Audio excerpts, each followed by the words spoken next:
Hi everyone, this is Galen Martling. Today I am going to show a simple card using heat embossing with an emboss resist technique using distress inks. I'm also showing masking and ink blending along with the scene building.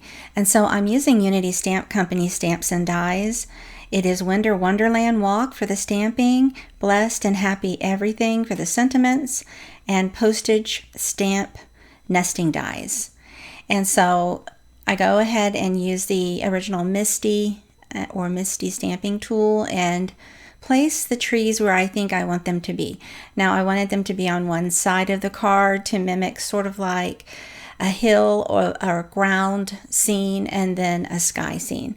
So I heat emboss it. I add some white embossing powder with watermark ink stamping, and I use Versamark ink in this case.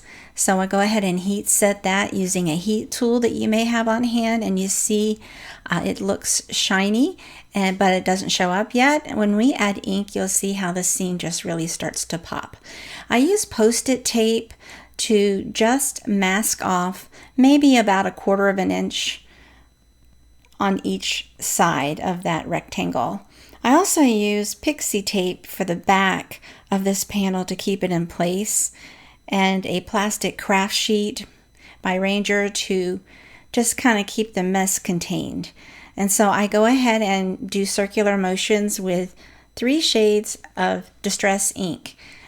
Distress oxide ink works as well. I just grab these and just use the ground scene first under the trees, and then go in with the lightest color next of blue and sort of blend that up into the top part and into the green a little bit.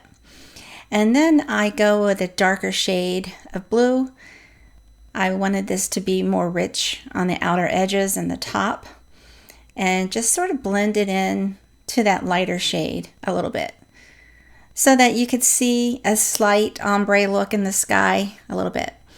And so I have just a piece of paper towel to wipe off some of that white embossed area before I heat set it, just to make sure that white is popping up out of the scene. And so there it is. It's so great. I love it. Now I'm going to add splatters. I have this huge box top that I'm using as a splatter box to keep all the splatters contained. And I have a splatter brush that I'm using. You just take the bristles up and you let it go, and it creates a wonderful accent to the cards with distress paint. So I have white and black distress paint. Of course, you want to wash everything before you change colors. So I just went ahead and washed that palette area and the brush and redid it with black just to give it some interest. Now, this is where you peel off that masking, and you see that beautiful trim on the outer edge. It's a flat scene there. You can leave it just as a 1-layer card. I added some other layers with sentiments for this particular example, but the choice is yours. The colors and stamping could be almost any stamping and coloring choices. And then you heat set that splatter area. Now this is this background is adhered with flat double-sided tape.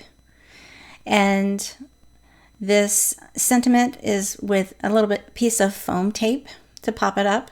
And I have this happy sentiment die that I cut from one of the kits from Unity. And I just place some glue lightly onto the back of that. And I use a tweezer because it's so delicate. And I also take a little bit of that glue off the back. There you go. I hope you like it. Thanks a lot. Thanks so much for watching, and have a great day.